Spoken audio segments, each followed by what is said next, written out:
গ্যাসের সমস্যা যখন চরম পর্যায়ে, আমি জানি তোমরা অনেকেই কিন্তু এই মিনি কুকারটা কেনার কথা ভাবছো। আর লাস্ট ভিডিওতে আমি চা মেক করে কিন্তু তোমাদেরকে দেখিয়েছি, আর সেই ভিডিওতে তোমরা আপুরা কিন্তু আমাকে অনেক প্রশ্ন করেছো। তো এই মিনি কুকার রিলেটেড সবগুলো প্রশ্নের অ্যান্সার আজকে দিব তোমাদের। কিউটেই কাছে ঢাকনাটার জন্য এই মিনি কুকারটা কিন্তু আমার পছন্দের শীর্ষে ছিল। আর এরই সাথে তোমরা দেখতে পাচ্ছ হিট প্রুফ প্লাস্টিকের একটা স্টিমার।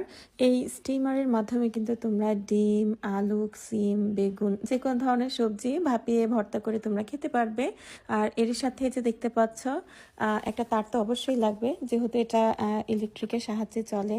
আর এর সাথে কিন্তু আরও একটা কিউট মেজারমেন্ট কাপ তোমরা পেয়ে যাবে, আর সাথে থাকবে একটা স্প্যাচুলা। তোমরা খুব ইজিলি কিন্তু এই স্প্যাচুলার সাহায্যে এই মিনি কুকারটাতে রান্না করতে পারবে। আর হ্যাঁ, তোমরা অনেকেই কোশ্চেন করেছিলে এই কুকারটার বডিটা কি প্লাস্টিকের। হ্যাঁ, এই কুকারের বডিটা কিন্তু একদম হিট প্রুফ প্লাস্টিকের। তোমরা যখন কুক করবে বাইরের থেকে কোনো তাপই তোমরা অনুভব করতে পারবে না। আর ভিতরে কিন্তু তোমার ননস্টিকের কোটিং করা আছে। তোমরা যদি স্টিলের কোনো কিছু ইউজ না করে উডেন কিংবা সিলিকনের যে কোনো স্পুন ইউজ করো, তোমরা কিন্তু অনেক দিন লংজিভিটি এটার ধরে রাখতে পারবে। আর এতে কিন্তু অলরেডি বাটন দেয়া আছে, তোমরা কিন্তু হিটটাকে কন্ট্রোল করতে পারবে দুইভাবে। এরপরেও যদি তোমাদের আর কোনো কোশ্চেন থাকে অবশ্যই কমেন্টে লিখো।